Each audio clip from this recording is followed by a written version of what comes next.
originally born at Shedd Aquarium in Chicago. He lived for a few years at the Georgia Aquarium in Atlanta, and now he lives here in Orlando.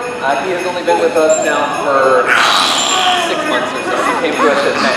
So we've got Nunavik, who's chatting you up there on the left, and then we've got Oliver over here on the right, who's giving you guys a little bit of a wave. Pretty commonly asked question is, how do you tell the boys apart? As I mentioned, Nunavik is a little bit on the bigger side. He is about 2,000 pounds, whereas Oliver over here with Ben in the orange bucket there, he's about 1,600 pounds, so he's a little bit smaller.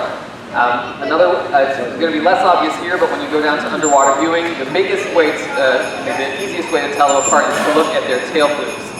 So the tail flukes on Nunavik actually kind of curve down just a little bit. They're kind of more, maybe more of a triangle, whereas Oliver's kind of goes straight across. And Nunavik is giving you guys a little bit of a wave right now. So over here we've got Jess and Mercedes in the wetsuits. I'm not entirely sure what we're doing for this particular session. Are you getting it? Are you? Yeah. Perfect. So we will get in the water with the whales to do what we call water work. That's something that Nunavik doesn't know. Actually, he doesn't really know much, but he's doing really great. We know what, huh? He's been doing really great. I was just saying, he's doing great. Carrie's like, well, how dare you besmirch his name?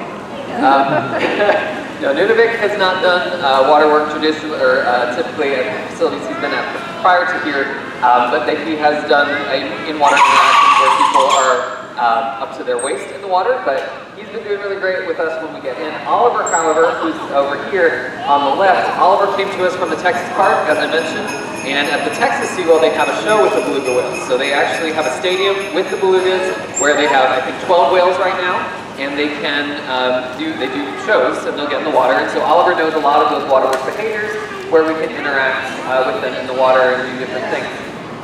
Now you can see what's going on right there. This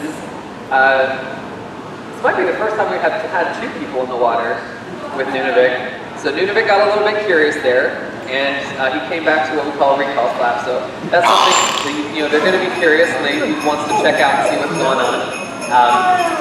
But Oliver knows a lot of different behaviors with us in the water, and it is something that he seems to find really reinforcing. I was actually the person that went to Texas to learn about Oliver before he joined us here about 2.5 years ago, and literally every single person that I met in Texas was like, you need to continue getting in the water with Oliver. It's like, okay, twist my arm. So we continued to do that. Unfortunately, when we were wearing masks, we weren't able to do a ton of that because wearing a mask in the water, you're probably going to end up waterboarding yourself. So for about a year, we were not getting in the water with the whales. But Oliver has, we've been getting back in with him, and he seems to really be enjoying that. And as I said with Nunavik, we've been working on that.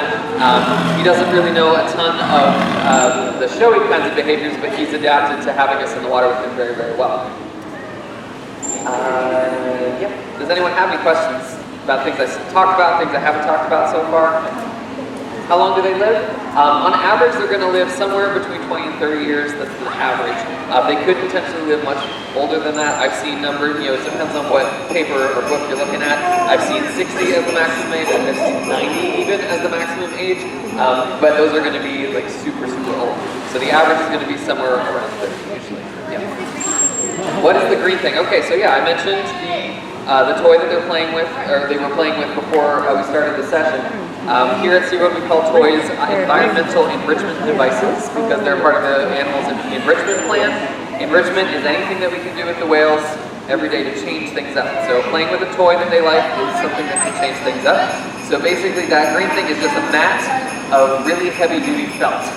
So it's not, you're not going to find it, well, I guess you could find it at a craft store, but it's going to be more heavy duty than what you would use to make like your craft product.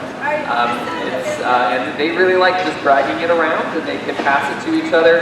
They'll rub their backs on it. It can help rub off some of their dead skin. Belugas actually slough off dead skin much faster than we do, and so you can actually, if they haven't really been rubbing their body on different surfaces, if they're super sloughy, we call it, you can rub your hand along, usually especially their flippers or their tail flukes, and their skin it'll just come off on your hand because they're just constantly sloughing off dead skin. If a human did that, that'd be pretty gross, but for the whales, it's pretty normal. Yeah.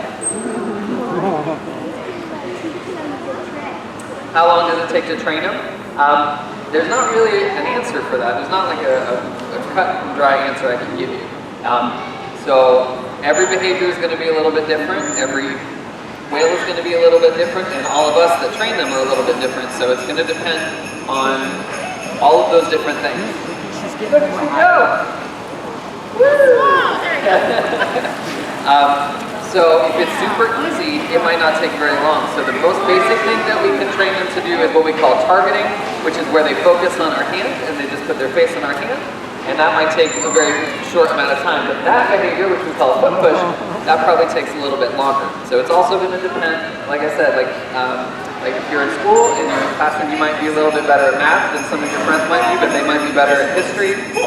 Sometimes the whales are a little bit faster at learning certain things than the other whales are. Sometimes they're a little bit slower, and sometimes it takes a little bit longer. So a super simple behavior might only take a few sessions. A super complicated behavior might take a year. Because you have to train in little steps. So it's like when you start learning math, you have to learn your numbers before you can add, you have to learn, or subtract, you have to learn how to add and subtract before you can multiply or divide. You know, it gets a little bit more complicated with each thing. So when we're taking a behavior that we're trying to train them to do, we're going to break that down into the simple things, and it just depends on the animal and how quickly they want to progress through or how quickly they progress through those steps. Anybody else have any questions about the belugas? What are their massive melons for? What are their massive melons for? So yeah, that's like the distinguishing feature of a beluga, right? Is that huge forehead.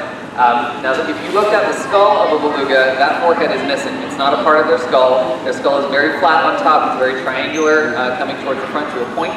And so that's basically a big sac filled with fatty substances that helps them with their sound production and their echolocation.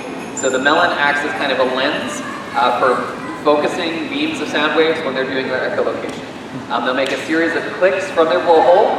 Those clicks get sent through that. Like I said, it will focus those beams or those sound waves into a beam that gets sent out into the water. Sound waves go off, they bounce off something, come back to them, and then they get some sort of sonar image similar to what we have in our ships and submarines.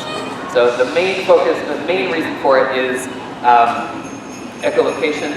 All toothed whales have a melon. Why it is so pronounced on a beluga, I don't have a specific answer for that. That's the basic reason, but I think it is very flexible. If you can watch them, they can move it around actually. Carrie, can we see Nunavik's melon bush?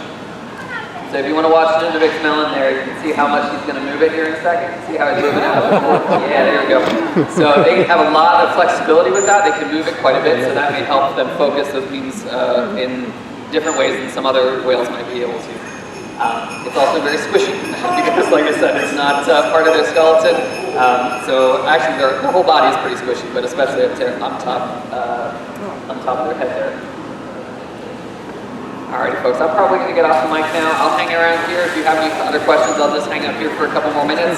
Once I'm done, we do have an education staff member somewhere back here. There we go. So she can help you out with any questions that you might have. As you continue on through the exhibit, you'll see our harbor seals and then our walruses, and then downstairs there's underwater viewing for all three exhibits. So definitely check all of those out. And I hope you all have a great day here at SeaWorld. Bye-bye. Thank you.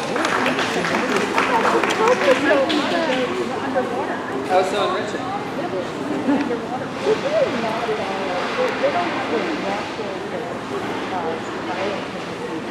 I'm sorry. Well, their prey is much smaller. So they are predators, they are carnivores, but their prey is crabs, shrimp, fish, squid, things like that are small. They are not going to go after seals or anything like that. If they are cornered, can they? So yeah, I mean, just as with any animal, if you put them in a corner, they're gonna act in their best interest.